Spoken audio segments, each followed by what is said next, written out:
আসলে আমার মনে হয় আমার যা আছে আমি যদি সব কিছু দিয়ে দিতে পারতাম তাও মনে হয় মন ভরতো না। নতুন এক বাংলাদেশ দেখতে পাচ্ছি, এমন টিএসসি আমি এর আগে কখনো দেখিনি, কিন্তু দিতে গিয়ে এখনও আমি যেতে পারছি না।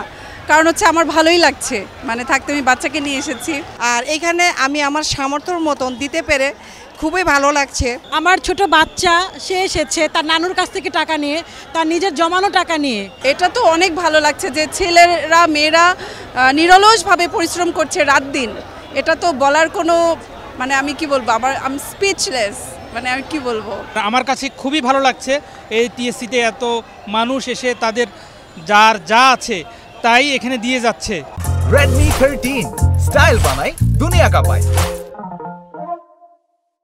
পরিবেশ পরিস্থিতি এতটাই মানে আবেগঘনপূর্ণ হয়ে গেছে, কেউ ঘরে বসে নাই। আমার মনে হয় যাদের ন্যূনতম বিবেক আছে, যাদের ন্যূনতম একটা মন আছে, তারা কেউ ঘরে বসে থাকতে পারবে না।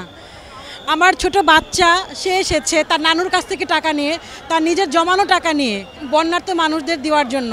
তার মতো অনেক বাচ্চা না খেয়ে আছে, কাপড় পাচ্ছে না, খাবার পাচ্ছে না। আসলে এগুলো চোখেও দেখা যায় না, মেনেও নেওয়া যায় না। আমাদের যতটুকু পারি, আমার মনে হয় আমার মতো সবাই যেন এগিয়ে আসতে পারে, আমার বাচ্চার মতো।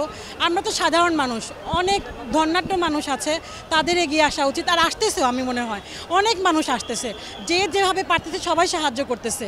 এই প্রথম আমি দেখেছি মানে মানুষ সবাই একত্রিত হয়ে এতটা সাহায্যপ্রবণ মানুষ যে বাংলাদেশ, এটা আসলে অকল্পনীয়। এর আগে আমি কখনো দেখি নাই। আর এর আগে মানুষ সাহায্য করতে চাইলেও পারতো না, ভয় পেত, কোথায় কার টাকা দিব, আমি কোথায় আমার টাকাটা, কষ্টের টাকাটা দিব, সঠিক জায়গায় পৌঁছাবে কিনা, যার জন্য দিচ্ছি সে পাবে কিনা, এটা নিয়েও কিন্তু অনেক মানুষ সাহায্য করতে চাইতো না। আর এখন যে পরিস্থিতি এবং পরিবেশটা তৈরি হয়েছে, সবাই দিচ্ছে। যে 5 টাকা পারুক, 10 টাকা পারুক, কেউ 1000 টাকা দিচ্ছে, কেউ লাখ টাকা দিচ্ছে, সবাই দিচ্ছে। মনে হচ্ছে না আমি যেখানে দিচ্ছি পাবে, আমার টাকাটা বৃথা যাবে না, এটাই হচ্ছে সবচেয়ে বড় কথা। আসলে আমার মনে হয় আমার যা আছে আমি যদি সব কিছু দিয়ে দিতে পারতাম তাও মনে হয় মন ভরতো না। কিন্তু সামর্থ্য বলেন এতটা নাই, সব দিলেও মনে হয় মনটা ভরতো না। তৃপ্তির কথা তো অনেক পরের কথা।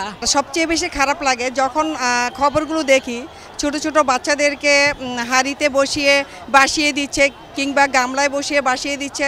অনেকে আছে যে গাছের মধ্যে ধরে চিৎকার করছে। এগুলো আসলে খুবই কষ্টদায়ক, খুবই কষ্ট হয়। আর এখানে আমি আমার সামর্থ্যর মতন দিতে পেরে খুবই ভালো লাগছে। তো আমি আমার জায়গা থেকে সবাইকে একটা কথাই বলবো যে সবাই 10 টাকা পারেন, 20 টাকা পারেন, 50 টাকা পারেন, 100 টাকা পারেন, যে যার সাধ্য মতো এখানে নিয়ে আসেন এবং বন্যার্তদের পাশে দাঁড়ান। আমি তো এসেছি কিছু কাপড় চোপড় আর কিছু টাকা পয়সা দেওয়ার জন্য, যতটুকুই পেরেছি। কিন্তু দিতে এসেছিলাম অলমোস্ট 3:30টার দিকে, কিন্তু দিতে গিয়ে এখনও আমি যেতে পারছি না। কারণ হচ্ছে আমার ভালোই লাগছে, মানে থাকতে আমি বাচ্চাকে নিয়ে এসেছি। তো খুবই ভালো লাগছে যে সবাই যে যা পারছে দিচ্ছে, এবং আসলে ভাষা নেই যে কষ্ট মানুষ করছে, সেই তুলনায় আমরা কতটুকু করতে পারছি জানি না। বাট সবার উচিত কিছু করা। কখনোই দেখিনি মানে যে দৃশ্যগুলা, এটা আসলে বর্ণনা করার মতো না। মানে আমরা কিছু মানুষ হয়তো চিৎকার করে সাহায্য চাইতে পারছে, কিন্তু যারা অবলা জীবগুলো আছে, শুধু চারপাশে পানিতে ওরা ছুটাছুটি করছে, কিন্তু ওদের ভেসে চলে যাচ্ছে, ওদের তো বলার কোনো ভাষা নাই। এটা তো অনেক ভালো লাগছে যে ছেলেরা মেয়েরা নিরলসভাবে পরিশ্রম করছে রাত দিন।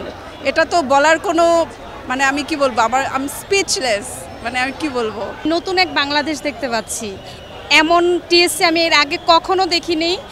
আমার জন্মের পর মনে আমি এরকম টিএসসি কখনো দেখি না। আর এরকম একতা, আমরা একটা পড়েছি না ভাব সম্প্রসারণ, যে একতাই বল। বন্যায় পানি এসেছে ঠিক আছে, আমি উল্লেখ করলাম না, পানি এসেছে ঠিক আছে, কিন্তু পানিটা দিয়েও ভালো করছে। পুরো বাংলাদেশের মানুষের মধ্যে যে একতা আছে, সেটা আবারও প্রমাণ করে দিয়েছে যে আমাদের একতাই বল। আজকে এমন একটি বাংলাদেশ দেখতে পাচ্ছি যা আমরা পূর্বে কখনোই দেখতে পাইনি। আমি আজকে প্রথম আসলাম, দেখতে পেলাম যে দল বল নির্বিশেষে যে কোনো মানুষের ধর্ম বর্ণ কোনো কিছুই ভেদাভেদ নাই।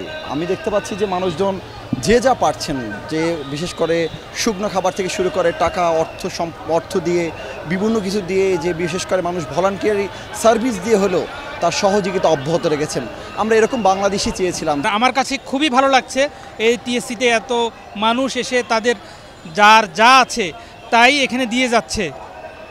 আমি যারা এই কার্যক্রমের সাথে যুক্ত আছে, বিশেষ করে বৈষম্য বিরোধী ছাত্র আন্দোলনের যারা নেতৃবৃন্দ, তাদের কাছে আমার অনুরোধ থাকবে, এই যে মানুষ যে ত্রাণগুলো দিয়ে যাচ্ছে, এগুলোকে সুচারুরূপে সুব্যবস্থাপনার মাধ্যমে যারা অসহায় তাদের মাঝে পৌঁছে দেওয়া।